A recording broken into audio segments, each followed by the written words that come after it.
Então, e eu acho que o Vasco tá com isso, não é pausado, tá de stand-by, porque com o Eduardo Paz está adiantado.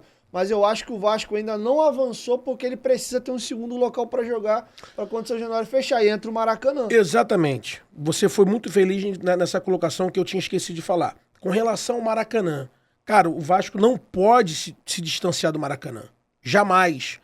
O Maracanã, ele é a segunda casa do Vasco. É a segunda casa do Vasco. É um cartão postal do Rio de Janeiro. Você vai estar em Veneza, você vai estar em Paris, você vai estar em Nova York, você de repente vai estar no lugar. As pessoas conhecem o Maracanã. O Maracanã é um cartão postal do Rio de Janeiro. Então nós não podemos deixar o Maracanã na mão do nosso rival.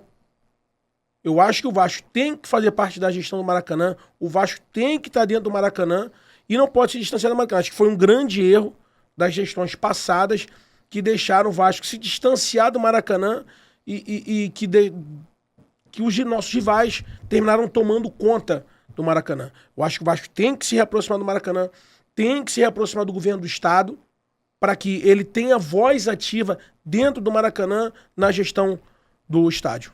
E o que eu percebo, essa questão do Maracanã, cara, virou um sinuca de bico, eu vou te explicar por quê. O Flamengo e o Fluminense estavam confortáveis porque a situação no Rio de Janeiro meio que se tinha se encaminhado. O Vasco ficava ali em São Januário, o Botafogo já há um bom tempo tem o Engenhão e a dupla Fla-Flu se reveza ali no Maracanã. Com o Vasco agora tendo condições financeiras e querendo modernização de Januário, ele vai precisar de um estádio, pelo menos aí 2, 3 anos até São Januário ficar pronto. E o Flamengo, ele, pelo tamanho que o Flamengo tomou nos últimos anos, ele quer um estádio para si. E para o Flamengo construir um estádio que o Flamengo, de fato, sentiu esse incômodo agora de, pô, vira e mexe o Maracanã, tem que fechar para ver gramado. O Flamengo, mesmo administrando o Maracanã com o Fluminense, joga em Volta Redonda, joga em Brasília, joga aqui a colar que tem um problema de grama ali. E ainda assim, o Flamengo fica um pouco limitado porque ele divide estádio com o Fluminense e o estádio não é dele. Então, de fato, o Flamengo tá levando à frente essa questão do projeto de fazer um estádio. E até para fazer o estádio deles, eles não podem perder o Maracanã. E eu, particularmente, tenho uma seguinte visão, Edu. Antigamente jogava Vasco, Flamengo, Fluminense, Botafogo, todo mundo lá. Mas o gramado era um pasto.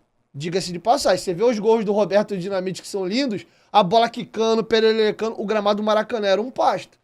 Hoje, para se ter um futebol mais bem jogado, hoje cuida-se muito dos gramados. E eu acho inviável jogar 2, 3 clubes no estádio. A não ser que o Maracanã vire uma espécie de Wembley, o Flamengo tem o estádio próprio dele, o Vasco tem São Januário já reformado, o Fluminense faz o dele, e cada um joga os clássicos lá e mais 10 jogos no ano. Aí beleza. Mas todo mundo, você pega o Flamengo e joga 60 jogos no ano, bota aí 30 em casa. O Vasco idem, Fluminense, soma todo mundo. Não dá, não tem gramado que aguente. Então acho que nesse momento agora, calhou do Vasco precisar fechar São Januário, do Flamengo tá fechando a questão do estádio dele lá também e não pode perder, e todo mundo querer jogar no Maracanã. Então eu acho que o governo do estado, ele tá com a bunda escorada na parede nesse momento, que calhou num momento ruim de todo mundo tá precisando muito do Maracanã para resolver essa questão. E eu acho que vai prevalecer no final quem tiver o melhor relacionamento com o governo do estado. Não à toa, a gente viu que numa canetada sacanearam a gente, porque eu acho que todo mundo se surpreendeu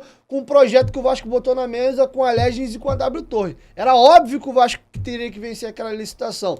Na véspera da entrega dos envelopes, suspenderam, alegando que tinham vícios na licitação, tinha alguma coisa, e até tinha, mas por que não retiraram antes? Eu tenho pra mim que viram que a proposta do Vasco não tinha como vencer, porra, e agora a gente vai tirar o Flamengo e o Fluminense do estádio? Como é que a gente vai resolver esse pepino aqui? Adia isso aí. Adia isso aí, mais 6 meses, aí o Flamengo e o Fluminense vão se preparar para uma licitação melhor, já sabendo qual é a do Vasco, e aí o governo ganha mais 6 meses para desembolar esse pepino. Então eu acho que isso ainda vai dar pano pra manga. Finalizando também o nosso assunto anterior, quando se fala com relação a São Januário, realmente São Januário está muito pequeno pro Vasco. Você vê que num jogo onde o torcedor não sabe nem qual time que vai jogar... Ele até sabe, é o expressinho. Não, mas a gente não sabe a escalação direito, né? Não sabia ainda. Mas ele sabe que é o terceiro time. Cara, os ingressos foram esgotados em 2 horas. 10 horas da manhã, meio-dia, não tinha mais ingressos para poder vender. Em 2 horas, esgotaram-se os ingressos em São Januário. Então, realmente, São Januário está pequeno pro Vasco. E o Vasco, urgentemente, tem que correr atrás desse contrato com o Maracanã. E nós, hoje, dentro do estado do Rio, né, eu consigo ter um bom relacionamento, tanto na parte municipal e na parte estadual. Né? O nosso relacionamento com o governo do estado é muito bom. E coloco aqui à disposição, de repente, se o Vasco precisar de algum tipo de ajuda, eu estou aqui pronto para ajudar o Vasco. Entendeu? E a gente consegue ter um bom relacionamento com o governo estadual.